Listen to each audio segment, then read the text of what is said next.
Hi Chetan గారు. Hello madam. Chetan గారు, మోకాళ్ళ నొప్పులు అన్నది ఇంత కామన్ ప్రాబ్లమ్ ఎందుకయిందండి? మోకాళ్ళ నొప్పి ఇంత కామన్ ప్రాబ్లమ్ ఎందుకయిందంటే, మనం ఏ దాని వల్ల మోకాళ్ళ నొప్పులొస్తాయి గదా! ఆ పనులు కామన్‌గా చేయడం స్టార్ట్ చేసినాం. జైసేకి?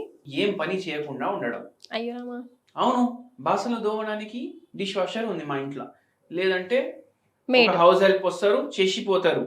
బట్టలు ఉతుక్కోవడానికి వాషింగ్ మెషిన్ ఉంది మా ఇంట్లో. అది ఆరేసేయాలి గదా! దానికోసం గూడా ఒక మనిషి ఉన్నారు మా ఇంట్లో. హ్మ్. అవునా కాదా? హ్మ్. మళ్ళీ దాని తర్వాత ఏమైనా కిరాణా షాప్ నుంచి సామాన్ తీసుకొని రావాలి. స్విగ్గీ ఉంది నా స్విగ్గీ ఫోన్‌లో. ఉంది. దాంతోటి వస్తది. అరే! కింద వరకు ఎవరెళ్తారు? ఆ దుకాణం వరకు ఎవరు పోతారు అనేసి దానికోసం. మళ్ళీ దాని తర్వాత ఆఫీస్‌కి పోవాలి. ఏం చేస్తాం?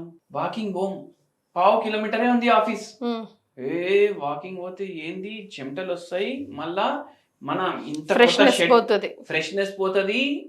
చెమటది వాసనొస్తాయి. ఏమనుకుంటారు అందరూ? నేను పోతా క్యాబ్‌లా ఏసీ యేసుకొని. హ్మ్. లేదు అంటే షాఫర్ డ్రివెన్ కార్ ఉంటది మళ్ళా. అవునా? ఇంత సంపాదించి ఏం లాభం? మనం పెద్ద కార్ కొని ఒక పెద్ద డ్రైవర్‌ని పెట్టి మనం పోదాం అనేసి పోతారు.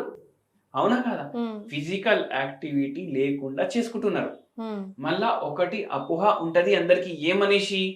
ఎంత లావు ఉంటే అంత హెల్తీ.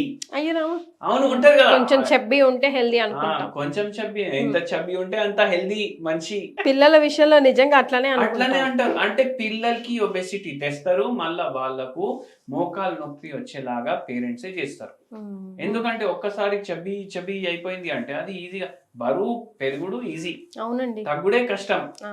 ఇవన్నీ కారణాలకు వస్తుంది. ఫిజికల్ యాక్టివిటీ ఏం చేస్తున్నారు అంటే జనాలకు ఆళ్ళకి గూడా తెలవదు గదా! హ్మ్. చెప్తారు అరే! మొత్తం రోజు నేను నిల్చొని పని చేస్తున్నా. హ్మ్. మా వర్కే ఫిజికల్ యాక్టివిటీ అనేసి అంటారు. హ్మ్. ఏం పని చేస్తారు అనేసి అడిగితే, ఇప్పుడు ఒక పేషెంట్ చెప్పింది. నేను టీచర్ సార్ మొత్తం రోజు నిల్చొని పాఠాలు చెప్తా. ఫుల్లు ఎక్సర్సైజ్ అయిపోతది హ్మ్. అన్నారు. కానీ యాక్చువల్‌గా ఏందంటే 6 గంటలు నిల్చొని చెప్తున్నారు గదా! పాఠాలు. హ్మ్. ఇట్లా తిరుక్కుంటా అయితే చెప్పట్లేదు గదా! అయితే ఏందంటే అక్కడ ఫిజికల్ యాక్టివిటీ లేదు. హ్మ్. కూసొని చెప్పడం, నిల్చొని చెప్పడం ఒక్కటేలాగా అయిపోతది. హ్మ్. ఏందంటే కూసొని చెప్తే ఇక్కడి నుంచి ఇక్కడ వరకు బరువు ఇక్కడ హిప్స్ మీద పడతది. హ్మ్. నిల్చొని చెప్తే మోకాళ్ళ మీద పడతది. హ్మ్. కూసొని చెప్పడం గూడా అంతే ఎనర్జీ స్పెండ్ అయితుంది. నిల్చొని చెప్తే గూడా అంతే ఎనర్జీ స్పెండ్ అయితుంది గదా! హ్మ్. మళ్ళా వెయిట్ తగ్గాలి గదా! అదే కదా! సో, అట్లా మీకు ఒకటి నేను చెప్తాను. డెడికేటెడ్ ఫిజికల్ యాక్టివిటీ ఉండాలి. ప్రతిరోజు. ప్రతిరోజు. అట్‌లీస్ట్ ఫర్ అట్‌లీస్ట్ ఫర్ ఏంది ఉండాలి. చచ్చిపోయినప్పటి వరకు ఉండాలి. అహా! అట్లా కాదండి. అంటే నా ఉద్దేశ్యం ఏందంటే డైలీ ఒక 15 మినిట్సో, 20 మినిట్సో అట్‌లీస్ట్ ఒక హాఫ్ అన్ అవరో మీరు ఏదన్నా ఫిజికల్ ఎక్సర్‌సైజ్ చేయండి అంటారు గదా! అందుకని. అచ్చా! అట్లంటానురా. హ్మ్. అయితే చూడండి ఫస్ట్ ఒక 10 నిమిషాలు నడవడం స్టార్ట్ చేయండి. ఓకే. 10 నిమిషాలు నడవడం స్టార్ట్ చేసినాక మెల్లగా 15 నిమిషాలకి తీసుకొని పోండి. హ్మ్. అట్లా మెల్లగా అరగంటకి తీసుకొని పోయండి. హ్మ్. మీకు మినిమమ్ ఒక అరగంట మీరు వాకింగ్ చేసేలాగా చూసుకోండి. అదేలెండి. మళ్ళా అందరూ ఇది పెట్టుకొని దీంట్లో కౌంటింగ్ చూస్తారు. హ్మ్. 10,000 స్టెప్పులు చూపిస్తుండు అనేసి. హ్మ్. 10,000 స్టెప్పులు నడవమని మనకు గూగుల్ వాడు చెప్పిండు. హ్మ్. ఏ పుస్తకంలో లేదు 10,000 స్టెప్పులు సరిపోతాయి అనేసి. మనం ఇప్పుడు ట్రైన్‌లోనో, ఆటోలోనో, బస్‌లోనో కూర్చున్నా కూడా అది అవి కౌంటింగ్ అయితేనే ఉంటాయి. అవి 50,000 కూడా అయిపోతాయి ఒక్కొక్క రోజు. అదే. అది లైక్ మూవ్‌మెంట్‌ని క్యాచ్ చేసేస్తుందండి. నేను ఇప్పుడు మీ స్టూడియోకి నేనే కార్‌లో వచ్చిన. హ్మ్. వచ్చినప్పటికి your daily exercise is done 25,000 steps అనేసి చూపిస్తుంది నాకు. అదే. అయితే ఆ ప్రాబ్లమ్ అయితది. అది అసలు కౌంటింగ్ పెట్టుకోకండి. హ్మ్. మీరు నడవండి రోజు ఒక హ్మ్. అరగంట మినిమమ్. హ్మ్. మళ్ళా ఇంకోటి నేను చెప్తాను. ఇదైతే ఇట్లా అయితున్నాయి అనేసి మాట్లాడినాము. హ్మ్. కానీ ఒక్కొక్కసారి మనిషి వాకింగ్ చేస్తాడు, టైంకి పడుకుంటాడు, టైంకి లేస్తాడు, అన్నీ చేస్తాడు. హ్మ్. వెయిట్ కరెక్ట్‌గా ఉన్నది. అన్నీ పర్ఫెక్ట్‌గా ఉంటాయి. పర్ఫెక్ట్ ఉంటుండు. హ్మ్. అయినా మోకాలు నొప్పులొస్తాయి. ఎందుకు? ఎందుకు అంటే ఇప్పుడు నేనొకటి మీకు చెప్తాను. ఒక పేషెంట్ వచ్చింది మన దగ్గరికి. ఆయనకు ఎటువంటి మోకాలు నొప్పి అంటే, అంటే ఆమెకి అవి తగ్గవింకా అనేసి చెప్పేషిర్రు. డాక్టర్స్. ఆ! హ్మ్. ఎందుకు? ఎందుకు జెప్పిండ్రంటే, ఏదైతే ఆ పేషెంట్‌కి రోగం ఉండే, హ్మ్. అది ఆర్థరైటిస్ ఏదైతే ఉండే, అది రుమటాయిడ్ ఆర్థరైటిస్. ఓకే. ఇప్పుడు మనకు మోకాలు నొప్పి ఏదైతే 90% జనాలొస్తారు గదా! హ్మ్. వాళ్ళకు ఉండేది ఆస్టియోఆర్థరైటిస్. ఇప్పుడు ఇవన్నీ చేస్తలేము కదా, బట్టలు మనం ఉతుకుతలేము, బాసన్లు దోముకుంటలేము, వాకింగ్ చేస్తలేము, అవునా కదా, అవునండి. బస్ స్టాప్ వరకు కూడా పోతలేము, అదన్నా ఉంటుండే ఇంతకుముందు. అయితే ఏమైతుందంటే అవన్నీ చేయకపోవడం, lack of physical activity, sedentary lifestyle, no proper sleep, దీనివల్ల వస్తాయి మనకు. ఇది మనం ఎప్పుడు స్టార్ట్ చేస్తాం? కాలేజ్లో స్టార్ట్ చేస్తాం. దీని ఎఫెక్ట్ మనకు 40 ఏళ్లకు తెలుస్తుంది. ఆస్టియోఆర్థరైటిస్ అంటే ఇక్కడ నుంచే బిల్డ్ అవ్వడం స్టార్ట్ అయింది, కానీ కనిపించడం మాత్రం 40 ఏళ్లకు కనిపిస్తుంది. రుమటాయిడ్ ఆర్థరైటిస్ అట్లా ఉండదు, మరి ఇట్లా చిట్కేస్తే కూడా రావచ్చు, అంటే తొందరగా వస్తుంది దాని ఆన్సెట్. ఎందుకు? ఒకటి వంశపరంగా వస్తుంది, ఓకే. మళ్ళీ ఇది ఒక డిస్ట్రక్టివ్ డిసీజ్. రుమటాయిడ్ ఆర్థరైటిస్ వస్తే ఆటో ఇమ్యూన్ డిజార్డర్ అంటారు దాన్ని. అంటే మన ఏదైతే శరీరం ఉంటుంది, మన శరీరమే మన శరీరాన్ని చంపడానికి కారణం అవుతుంది. అదే అందుకే ఆటో ఇమ్యూన్ డిసీజ్ అంటారు. జెనెటిక్ ప్రీడిస్పోజిషన్ ఉంటుంది అనేసి చెప్పిన నేను, వంశపరంగా ఒకటి. కానీ ఇది రావడానికి కూడా ఏదో ఒకటి ట్రిగర్ ఉండాలి కదా, అది ఉంటది స్ట్రెస్. ఓకే. స్ట్రెస్ వల్ల వస్తుంది.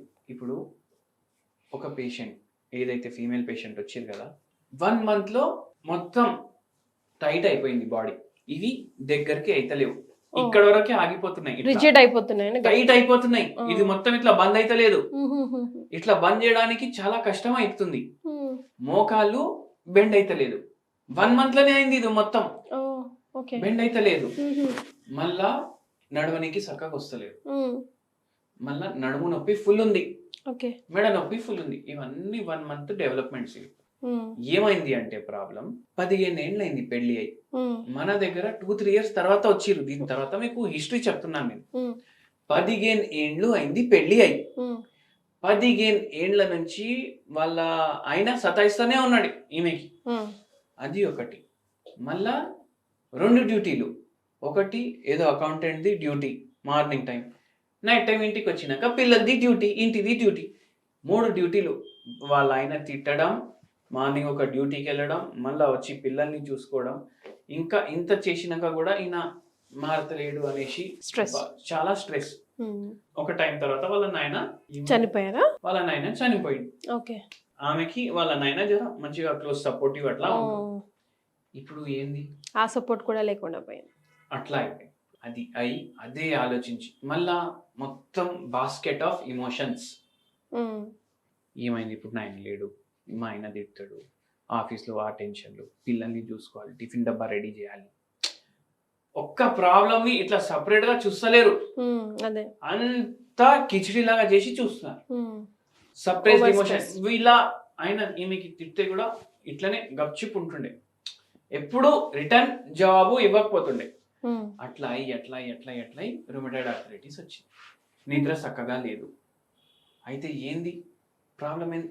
ఇక్కడ ఉండే మొత్తం స్ట్రెస్, మొత్తం లైఫ్ మొత్తం నరకం ఉండే కదా, ఏమైపోతుంది, ఇట్లాంటి రోగం వస్తుంది, బయట పడుతుంది. స్ట్రెస్ ఉంటే కూడా మోకాలు నొప్పి వస్తాయి చేతన్ గారు, ఇప్పుడు వచ్చినాయి కదా ఈ పేషెంట్, అదే కదా అట్లా వస్తుంది. ఈ పేషెంట్ కి ఇప్పుడు అన్నారు, నాకు ఇట్లా చేయనీకి వస్తలేదు, ఇట్లా చేయనీకి వస్తలేదు, కాళ్ళ ఫింగర్లు కూడా ఫోల్డ్ అయితలేవు, నడవనికి వస్తలేదు, ఏమైపోతుంది? ఇట్లా రుమటాయిడ్ ఆర్థరైటిస్ స్టార్ట్ అయిన 4-5 years కి మన దగ్గరికి వచ్చిండ్రు, అన్ని వాడుతున్నారు మందులు. అయితే మనకు అడిగిండు, నేను స్ట్రాంగ్ మెడిసిన్లు వాడినా, స్టెరాయిడ్లు వాడినా, అవి ఇవి అన్ని వాడినా, దాని తర్వాత కూడా నాకు తగ్గలేదు, మీ చక్కెర గోళీలు ఏం చేస్తాయి అనేసి అడిగి. అయితే నేను ఒకటి చెప్పి, నేను ఏం చెప్పను అమ్మ, ఒక 6 నెలలు కళ్ళు మూసుకు, మీకు తగ్గినా తగ్గకపోయినా మందు వాడండి, మీరు 6 నెలలు మందు వాడండి. 6 నెలలు తగ్గుతుంది అని చెప్తలేను, తగ్గదు అని చెప్తలేను, జస్ట్ బ్లైండ్ గా ఫాలో మీరు వాడండి. పేషెంట్ మందులు తీసుకుపోయి వారంలో మనకు ఫోన్ చేసి చెప్పిండ్రు, నాకు జర నయం అనిపిస్తుంది అనేసి. అంటే హోమియోపతి స్లో అనేసి అనుకుంటారు కదా, అట్లనే ఏమైంది, మెల్లగా ఒక 50% తగ్గింది 7-8 నెలలకి. 1.5 year వాడిర్రు, నొప్పులు తగ్గిపోయినాయి. పరీక్షలు మనం చేపిస్తాం, పరీక్షలు చేపిస్తే ఏమో ఆర్ఏ ఫ్యాక్టర్ మెల్లగా 2 years తర్వాత నెగిటివ్ రావడం స్టార్ట్ అయింది. అట్లా మనం మందు ఆపేసినాం. ఆ పేషెంట్ కి ఇప్పుడు ఆర్ఏ రిపోర్ట్లలో కూడా లేదు, దాని సిమ్టమ్లు కూడా లేవు. అయితే అట్లా తగ్గుతుంది హోమియోపతి తోటి. రుమటైడ్ ఆర్థరైటిస్ కానీ, ఆస్టియో ఆర్థరైటిస్ కానీ, ఇట్లా చాలా మంది ఆపరేషన్ చేయించుకోవాలి అనుకుంటారు, టోటల్ నీ రీప్లేస్మెంట్ అట్లా. కానీ అది కూడా లేకుండా హోమియోపతి మందు అట్లా పనిచేసి తగ్గిస్తుంది పేషెంట్లకు. సో ఆ హోమియోపతి ఇంత తొందరగా నయం చేసింది మోకాలు నొప్పినంటే అది కూడా స్ట్రెస్ వల్ల వచ్చిన మోకాలు నొప్పి స్పెషల్గా, రైట్? అయితే మన ఏమైనా హోమ్ రెమెడీ కూడా ఇస్తారా? మంచి హోమ్ రెమెడీ చెప్తాను మీకు.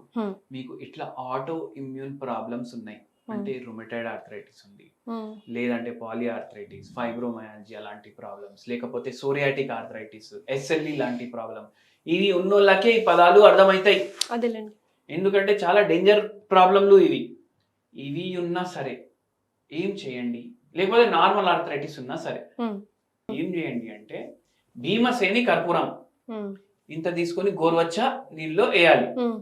అదే నీళ్ళలో మీరు కొంచెం దాల్చిని చెక్క పౌడర్ వేయాలి, గోరువెచ్చ నీళ్ళు కలిపేసి రోజు 2 పూటలు తాగండి. ఓకే. 2 పూటలు తాగి ఒక 10 నిమిషాలు ఏం తినకండి, తినే ముందే తాగండి. దాని తర్వాత 10 నిమిషాలు ఏం తినకండి. మీకు డిఫరెన్స్ అనిపిస్తుంది, జర్రా రిలాక్స్ అవుతుంది బాడీ, కొంచెం నయం అనిపిస్తుంది. ఎందుకు? దీంట్లో యాంటీ ఇన్ఫ్లమేటరీ ప్రాపర్టీస్ ఉంటాయి. ఇప్పుడు క్యాంఫోరా అనేసి మందు ఉంటది హోమియోపతిలో. ఇది మేము డైజెస్టివ్ కంప్లైంట్స్ కి కూడా వాడతాము, మళ్ళా దాని తర్వాత ఇట్లా జాయింట్ పెయిన్స్ ఉంటే కూడా వాడతాము. జరా రిలీఫ్ ఇవ్వడానికి పేషెంట్ కి కలిపేసి ఇస్తాము. ఇది క్యాంఫోరా దీంతో ప్రిపేర్ చేస్తాం. ఓకే. భీమసేని కర్పూరం అది మీరు డైలీ 1-2 పూట తీసుకోండి, మీకు కొద్దిగా రిలీఫ్ అనిపిస్తుంది. పూర్తిగా తగ్గాలి అంటే మీకు homeopathy is the best solution, ఎందుకంటే ఏం సైడ్ ఎఫెక్ట్ లేకుండా తగ్గిస్తుంది. సో డాక్టర్ చేతన్ గారిని డైరెక్ట్గా కలవాలంటే అపాయింట్మెంట్ కోసం కింద స్క్రోల్ అవుతున్న నంబర్కి కాల్ చేయండి. థ్యాంక్ యూ సో మచ్ అండి.